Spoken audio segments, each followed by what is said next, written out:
پتھر کو یوں تراشا، پتھر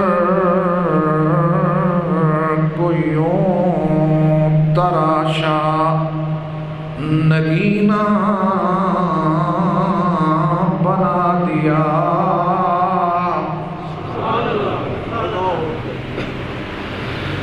پتھر کو یوں تراشا، نگینا بنا دیا، صحرا کو مسکرا کر مدینہ بنا دیا۔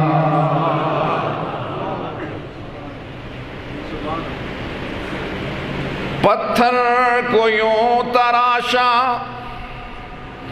نگینا بنا دیا، صحرا کو مسکرا کر مدینہ بنا دیا۔ دونوں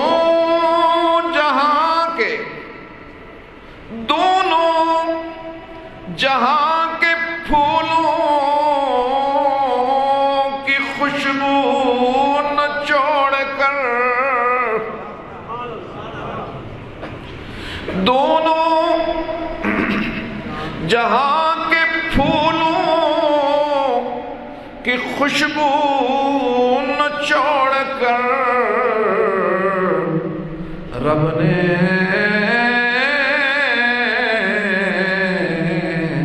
میرے نبی کا پسینہ بنا دیا۔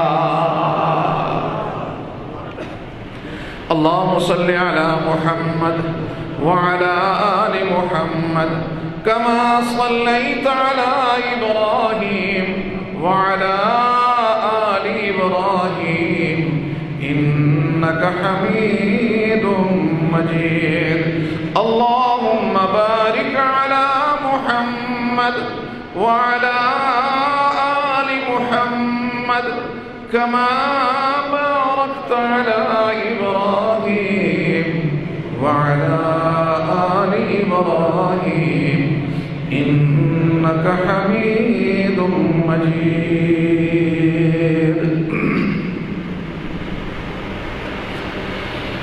قابل تکریم و توقیر بزرگان محترم، متاع عزیز، میرے نوجوان بھائیوں، گھروں میں، اکناف و اطراف میں تشریف فرما میری بہنوں، بیٹیوں،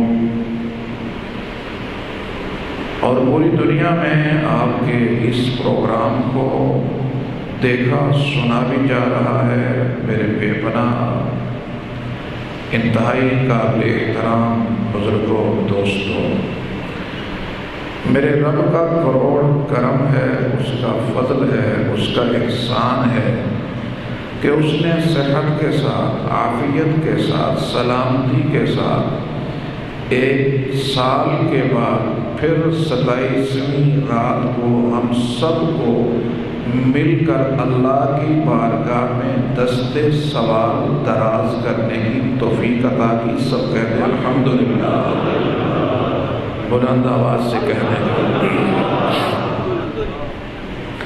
کتنے ہمارے مہربان دوست تھے جو گزشتہ سال دعاؤں میں ہمارے ساتھ ہچکیاں بھر بھر کے رو رہے تھے، اور آج وہ ہم سے بہت دور کسی ٹھنڈے قبرستان میں زندگی کی ایک ایک سانس کا حساب کتاب دے۔ نہ جانے اگلے سال یہ بزم سجے تو ہم میں سے کون ہوگا، کون نہیں ہوگا۔ سال تو دور کی بات ہے، پل بھر کی خبر نہیں۔ رحمتوں والے نبی نے ایک مرتبہ پوچھا زندگی کا کتنا اعتبار ہے؟ کچھ نے کہا صبح اٹھتے ہیں تو شام تک کا اندازہ نہیں ہوتا کہ شام نصیب ہوگی یا نہیں ہوگی۔ کچھ نے کہا کہ گھنٹے 2 گھنٹے کا بھی نہیں پتا کہ اگلا گھنٹہ ہمیں نصیب ہوگا یا نہیں ہوگا۔ جو بہت دانا تھے انہوں نے کہا نماز شروع کرتے ہیں تو یہ پتہ نہیں ہوتا کہ نماز کی تکمیل ہوگی یا نہیں ہوگی۔ تو محبوب دو عالم نے فرمایا تم نے تو لمبی امید رکھی ہے، میرا تو یہ حال ہے کہ سلام جب نماز میں پھیرتا ہوں تو مجھے یہ نہیں ہوتا کہ دوسرے سلام والی مہلت ملے گی یا نہیں ملے گی۔ لہذا اتنی لمبی، کیا پتا کتنے ہمارے مہربان دوست تھے جن کی بڑی لمبی لمبی خواہشیں، لمبی لمبی آرزویں تھیں، آج وہ ہم میں نہیں ہیں۔ اللہ وحدہ لا شریک ان کی قبروں کو منور فرمائے، اور اللہ وحدہ لا شریک ہمیں خیر کے اس راستے پہ استقامت کے ساتھ، محبت کے ساتھ، مودت کے ساتھ چلنے کی توفیق عطا فرمائے۔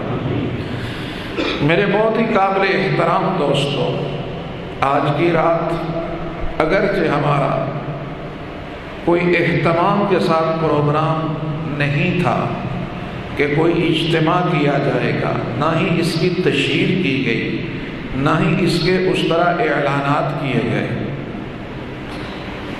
اور نہ ہی قرب و جوار سے جو بہت بڑا اجتماع آتا تھا دوسرے شہروں سے وہ لوگ آ سکے، لیکن اس کے باوجود اتنی بڑی تعداد میں آپ جو تشریف لائے ہو، اللہ رب العزت آپ سب کے آنے کو اپنی بارگاہ میں قبول و منظور فرمائے۔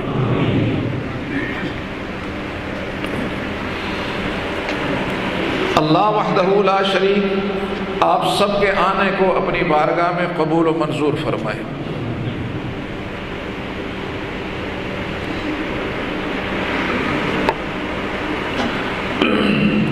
آج کی رات تقریر کی رات نہیں ہے، آج کی رات تو دعا کی رات ہے، اور اس میں کئی فضیلتیں گٹھی ہیں۔ سب سے بڑی فضیلت تو یہ کہ یہ رمضان کی رات ہے، اور رمضان کا مہینہ جب شروع ہوتا ہے تو اس کا پروٹوکول یہ ہے کہ جہنم کے سارے گیٹ، سارے دروازے بند کر دیے جاتے ہیں، جنت کے سارے دروازے کھول دیے جاتے ہیں۔ اس مہینے کا اعزاز یہ ہے کہ پورا سال جنت کو سجایا جاتا ہے، ڈیکوریٹ کیا جاتا ہے، جنت کو مہکایا جاتا ہے، سجایا جاتا ہے رمضان کے لیے۔ سبحان اللہ، رمضان کے لیے جنت کو سجایا جاتا ہے۔ جو ہی رمضان شروع ہوا تو جنت کے دروازے کھل گئے اور رب کے رحمتوں کی برسات شروع ہو گئی۔ اور صرف یہی نہیں بلکہ کائنات کا رب حاملین عرش کو، جنہوں نے اللہ کے عرش کو اپنے کندھوں پر، اپنی پشتوں پر اٹھا رکھا ہے، میرا رب انہیں حکم دیتا ہے۔ ان فرشتوں کی کیفیت کیا ہے؟ شاید زمین و آسمان ان کے وجود کے سامنے چھوٹے ہیں، اتنے بڑے قد اور وجود کے فرشتے جنہوں نے رحمان کے عرش کو اٹھا رکھا ہے۔ اللہ فرماتا ہے تمہاری تسبیح بند، تمجید بند، تحلیل بند۔ رب العالمین کیوں ناراض ہو گئے؟ نہیں، میرے محبوب نبی کی امت میں رمضان آ گیا ہے۔ رب العالمین رمضان آیا تو تسبیح کیوں بند ہو گئی؟ ہماری تحلیل کیوں بند ہو گئی؟ ہماری تمجید کیوں بند ہو گئی؟ فرمایا اس لیے تمہاری ڈیوٹی یہ ہے، تم میرے مقرب فرشتے ہو، تم میرے مقرب فرشتے ہو، تمہاری ڈیوٹی یہ ہے پورا مہینہ کہ میرے محبوب کے امتی جو جو دعا کریں گے تم نے ان دعاؤں میں آمین کہنی ہے۔ تم نے ان دعاؤں پہ آمین کہنی ہے، اور جس دعا میں تمہاری آمین شامل ہو جائے گی میں اس دعا کو قبول کر دیا کرتا۔ لہذا ملائکہ تیری میری دعا کی آمین کے لیے انتظار میں بیٹھے ہیں۔ اور پھر آج تکمیل قرآن کی مجلس،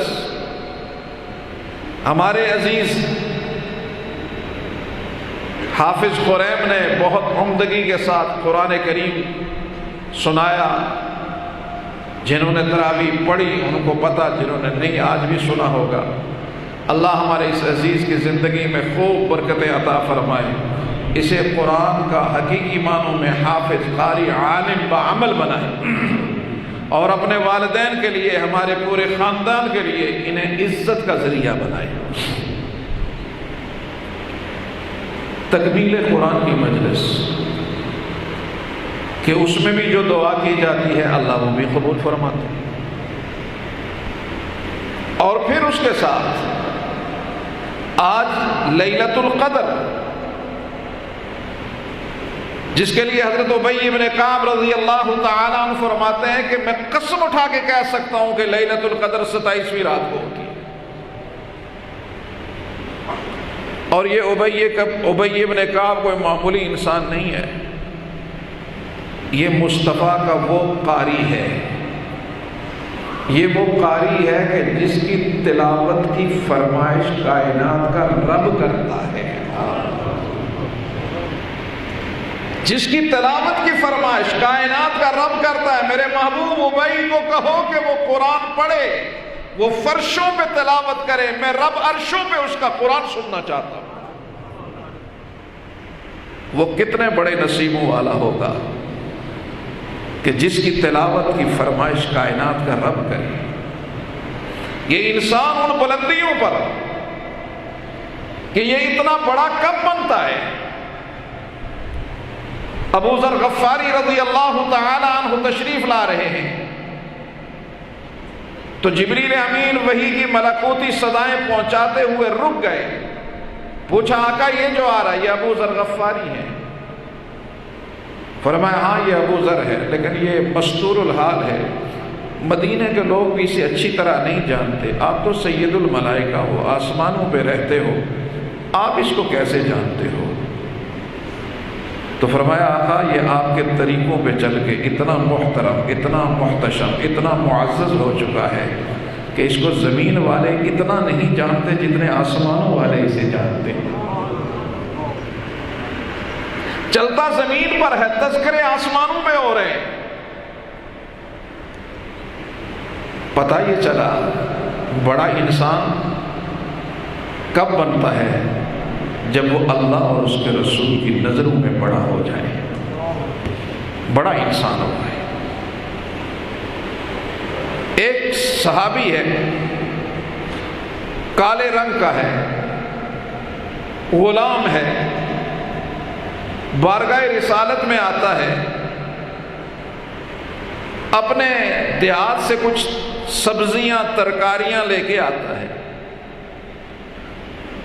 پیش کرتا ہے۔ جب واپس جاتا ہے تو رحمت دو عالم صلی اللہ علیہ وسلم اپنے دست مبارک سے اسے عطا فرماتے ہیں۔ ایک دن یہ مدینے کے چوراہے میں کھڑا سبزی بیچ رہا ہے، چوک میں جس طرح سبزی بیچتے، اللہ کے نبی گزرے، اس کو دیکھ کر پیار آ گیا، اس کے ساتھ دل لگی سوجی، قریب گئے، اچانک اس کی آنکھوں پہ ہاتھ رکھ دیا۔ وہ ایک لمحے کے لیے تلملایا، بڑے چوک میں کس نے یوں ہاتھ رکھ دیا، لیکن چند ہی لمحوں میں اسے نبوت کی بھینی بھینی خوشبو آنے لگی۔ اب وہ اپنے سر کو سینہ اطہر کے ساتھ ملنے لگا تو پوچھا یہ کیا کر رہے ہو؟ عرض کیا آقا آپ ہی نے تو فرمایا کہ جسم کا جو حصہ آپ کے جسد اطہر کے ساتھ مس ہو جائے میرا رب اس پہ جہنم حرام کر دیتا ہے۔ میں اپنے جسم کو جہنم سے آزاد کروا رہا ہوں، اس سے بڑا موقع کیا ملے گا؟ آپ نے پھر دل لگی فرمائی، آواز لگائی، وہاں غلام ایسے ہی بکتے تھے، من یشتری ھذا العبد، کون ہے جو اس غلام کو خریدے گا؟ تو کہنے لگا اللہ کے محبوب، اس سودے میں تو آپ کو نقصان ہو جائے گا، اس سودے میں آپ کو نقصان ہو جائے گا۔ کیوں؟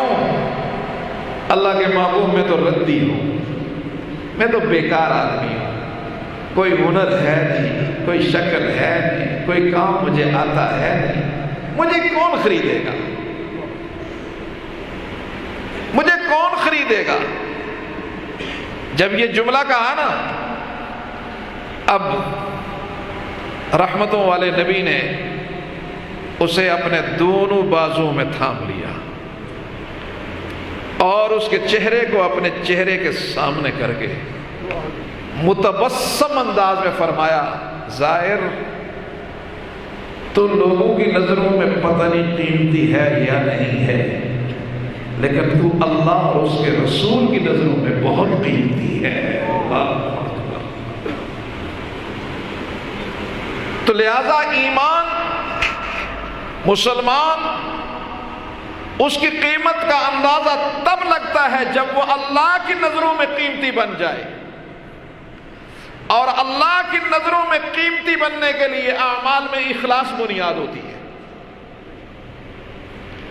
اعمال میں اخلاص ہوگا، جتنا اخلاص ہوگا اتنی قیمت بڑھتی جائے گی۔ اللہ ہمارے اس اخلاص کو، ہماری ان محنتوں کو اخلاص سے بڑھ کر قبول فرما دے۔ لہذا رمضان کی رات، آخری عشرے کی رات، تاک رات، اور پھر لیلۃ القدر کا قوی امکان،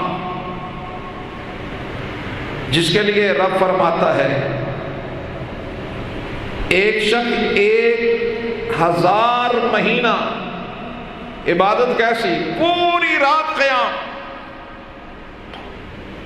پورا دن روزہ رکھ کر سویا نہیں، پورا دن روزہ رکھ کر جہاد کر رہا ہے۔ یہ ہے عابد، روزہ بھی ہے، جہاد بھی ہے، تسلسل کے ساتھ 1000 مہینہ۔ فرمایا پہلی امتوں میں جو آدمی اتنے اعمال کرے تو امت مصطفیٰ کو یہ اعزاز ملا ہے کہ صرف ایک رات اگر بیدار ہو کر وہ اللہ کی عبادت کریں گے تو اس سے زیادہ اجر عطا فرما دوں گا، اس کے برابر نہیں، اس سے زیادہ۔ آسمانوں پہ حکم ہوتا ہے، جاؤ ملائکہ کو، اترو زمین پر، جہاں جہاں حلقے لگے ہیں دعاؤں کے، ان کی دعاؤں میں شامل ہو جاؤ۔ ملائکہ اترتے ہیں، سید الملائکہ جناب جبریل امین اترتے ہیں، اور پھر صرف اترتے نہیں ہیں، سید الملائکہ سلام کرتے ہیں مومنوں کو، اللہ اکبر، سلام کرتے ہیں۔ پوچھا کہ ہمیں کیا پتہ چلے گا کہ جبریل امین نے ہمیں سلام کیا ہے؟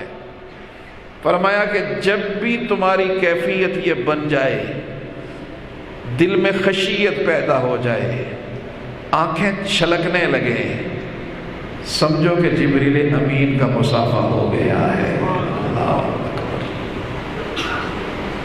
اتنی خیر والی رات،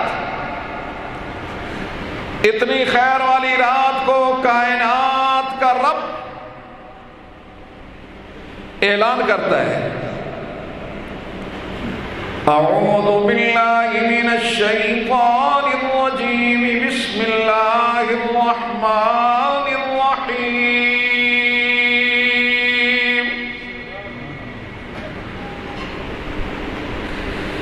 قل یا عبادی الذین اسرفوا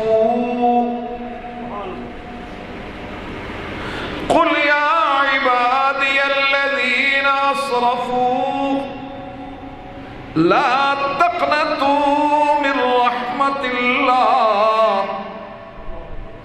لا تقنطوا من رحمت اللہ ان اللہ یغفر الذنوب جميعا.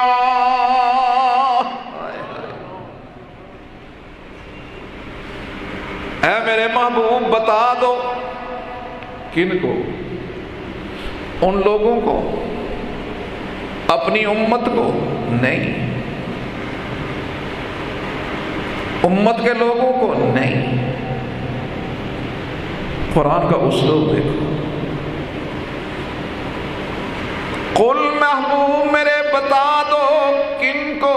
یا عبادی میرے بندوں کو. ہائے ہائے ہائے ہائے میرے بندوں کو. ربا تو کتنا کریم ہے، کتنا مہربان ہے. گناہوں میں زندگی گزر گئی، نافرمانیوں میں زندگی لگ گئی، لیکن تو اتنا کریم ہے کہ تو پھر بھی اپنے بندے کو اپنا بندہ کہہ کر پکار رہا ہے. یہ معمولی احساس ہے.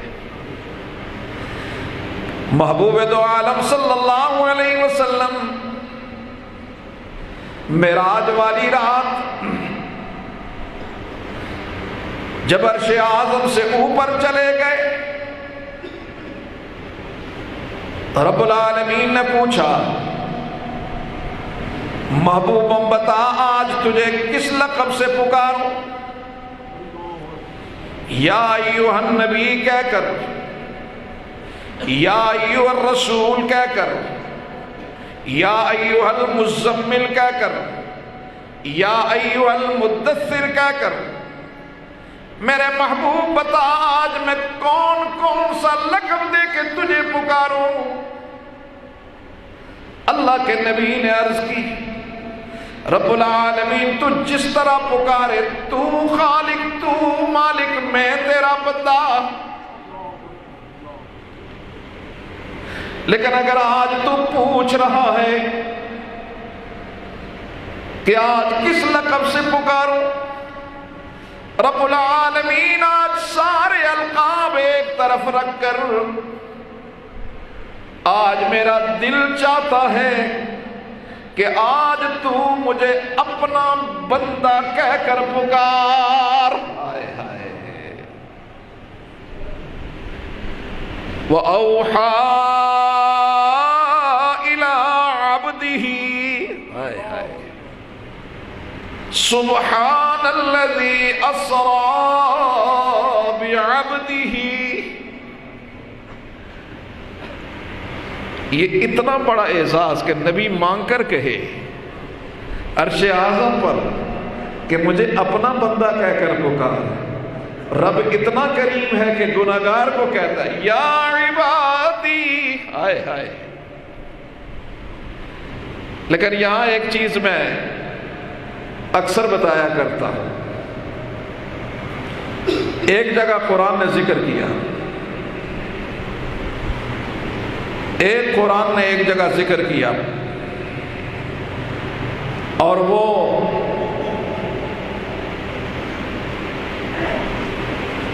مرحلہ ہے جہاں پر رب نے عباد دی، یہ جو یا نسبت بھی کاٹ دی ہے. وہ کون سا مرحلہ ہے؟ یا حسرتاً علی العباد. عباد دی نہیں ہے. یا حسرتاً علی العباد ما یأتیہم من نذیر الا کانوا بہ یستہزئون.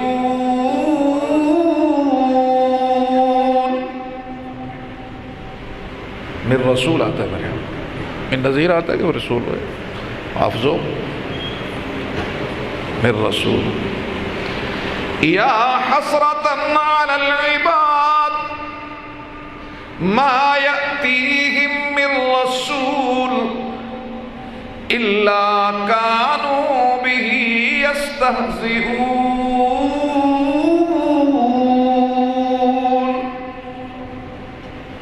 ہاں، ہائے افسوس، یہ کون کہہ رہا ہے بلند آواز سے؟ ہیں؟ اللہ کریم، اللہ افسوس کر رہے ہیں، اللہ افسوس کر رہے ہیں۔ حسرت کس پر؟ یا حسرتن علی العباد، ہائے افسوس بندوں پر، اپنوں پہ نہیں۔ انہوں نے کیا کیا؟ ما یأتیہم من رسول الا کانوا بہ یستہزئون۔ ان کے پاس جب رسول آئے، انہوں نے رسولوں کی بات ماننا تو دور کی بات، انہوں نے میرے انبیاء کا تمسخر اڑایا، انہوں نے انبیاء کا مذاق اڑایا، انبیاء کا تمسخر اڑایا۔ پتہ یہ چلا ڈاکو کو تو میرا رب یا عبادی کہہ کر پکارے، چور کو میرا رب یا عبادی کہہ کر پکارے، بڑے سے بڑے گناہگار کو میرا رب یا عبادی کہہ کر پکارے، لیکن رسول کا مذاق اڑانے والے کو میرا رب فرماتا ہے یہ میرا بندہ ہی نہیں۔ ہائے ہائے،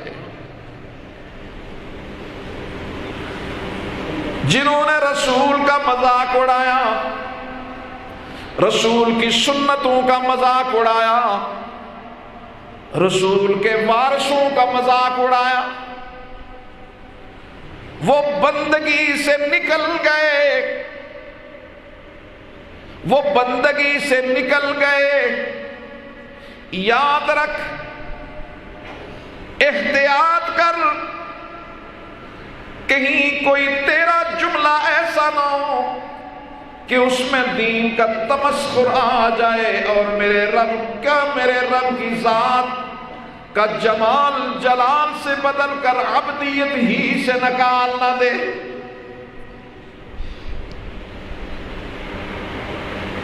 لیکن اس کے بجائے فرمایا ڈاکو ہے، چور ہے، کتنا بڑا گناہگار کیوں نہیں، جنہوں نے اپنی جانوں پہ ظلم کر دیا۔ اللہ فرماتے ہیں لا تقنطوا من رحمت اللہ، یوں دلاسا دے کر، لا تقنطوا من رحمت اللہ، اللہ کی رحمت سے مایوس نہ ہونا۔ وہ تو گناہگاروں کے آنسو اپنی رحمت والی چادر سے پوچھ لیا کرتا ہے۔ اے جلیل، اشک گناہگار کے ایک قطرہ کو ہے فضیلت تیرے تسبیح کے 100 دانوں پر۔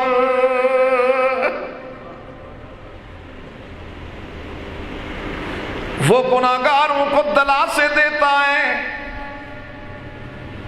جناب سفیان ثوری فرماتے ہیں ایک رات میں اپنے بستر پہ گہری نیند سو رہا ہوں، یوں لگا کسی نے جھنجھوڑ کر مجھے بیدار کیا کہ جا میرے دوست کی نماز جنازہ ادا کر۔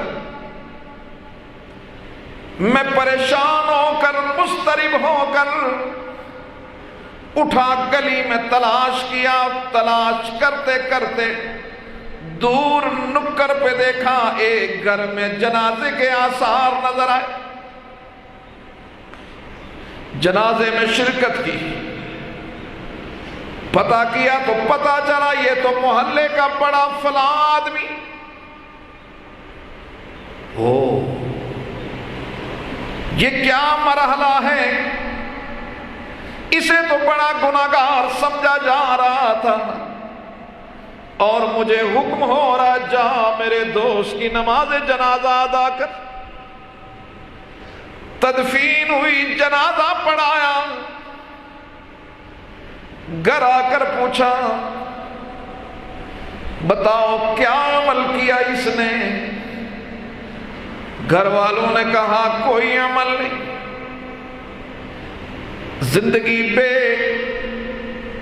زندگی غفلت میں گزر گئی، بیمار پڑ گیا، دوستوں نے چھوڑ دیا، عزیز و اقارب نے منہ موڑ دیا، اب یہ بستر پہ پڑا ہے اور رو رو کے کہہ رہے او میرے ربا سب نے چھوڑ دیا، تیرا دروازہ ہے، مجھے یقین ہے کہ وہ کھلا ہوگا، میرا ربا تیرے پاس تیرے کروڑ ارب بندے آئیں گے، آتے رہیں گے اور آئے ہیں کتنے ایسے جو دنیا کما کر آئے، کتنے ایسے جو آخرت بنا کر آئے، کتنے ایسے جو دنیا اور آخرت دونوں بنا کر آئے.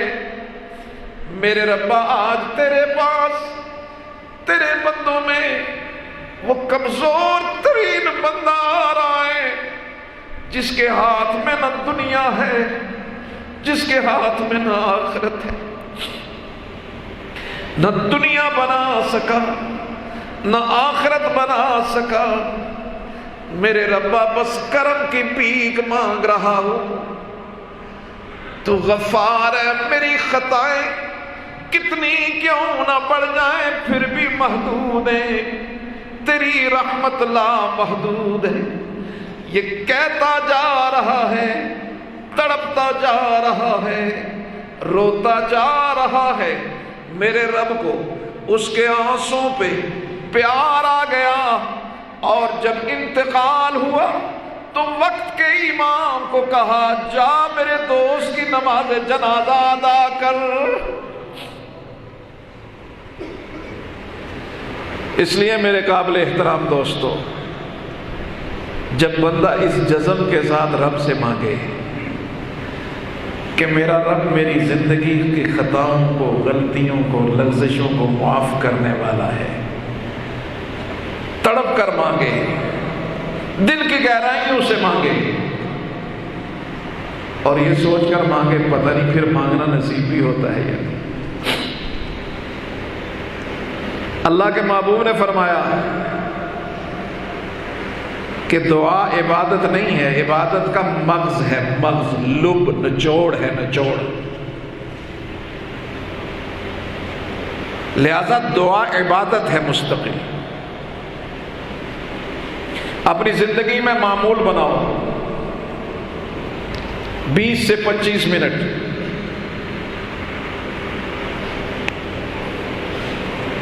کسی ایک وقت میں اللہ سے دعا مانگنے کی عادت پیدا کرو. پھر دیکھو اللہ کس طرح کرم فرماتے ہیں. ہماری دعائیں بھی اسی طرح کی. آج پورے عالم پہ جو وبا، جو بیماری چھائی ہوئی ہے،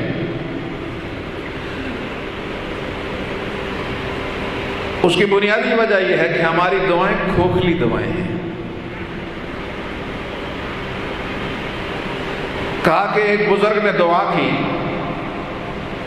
مجمع نے دعا کی، رو رو کے دعا کی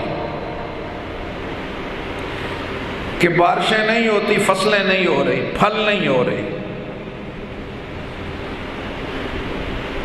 تو دعا کے بعد بارش بھی ہوئی، فصل بھی ہوئی، پھل بھی ہوئے، غلہ بھی ہوا، لیکن سٹے کے اندر دانہ نہیں، اور جو غلاف ہے پھل کا اس کے اندر پھل نہیں۔ وہ بڑے پریشان ہوئے کہ یہ کیا مسئلہ ہے،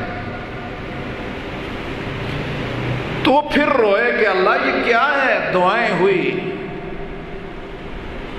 تو خواب کی کیفیت میں انہیں بتایا گیا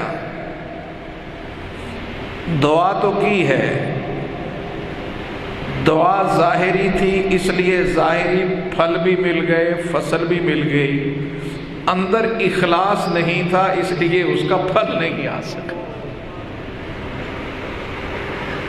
اس لیے جب تک دل کی گہرائیوں سے سارے وساوس کو نکال کر خوب جم کر اس کیفیت میں کہ میرا رب میری دعا کا توبہ کا منتظر ہے اور میں اپنے رب سے آج سرگوشی کر رہا ہوں، اس کو منا کر جاؤں گا، تو مجھے یقین ہے کہ میرا رب ضرور کرم فرمائے گا۔ میرا رب جہاں ہماری دعائیں قبول فرما کر پوری دنیا اس وقت جس عالمی دجالی فتنے کی زد میں ہے، اللہ رب العزت اس سے ہم سب کی حفاظت فرمائے۔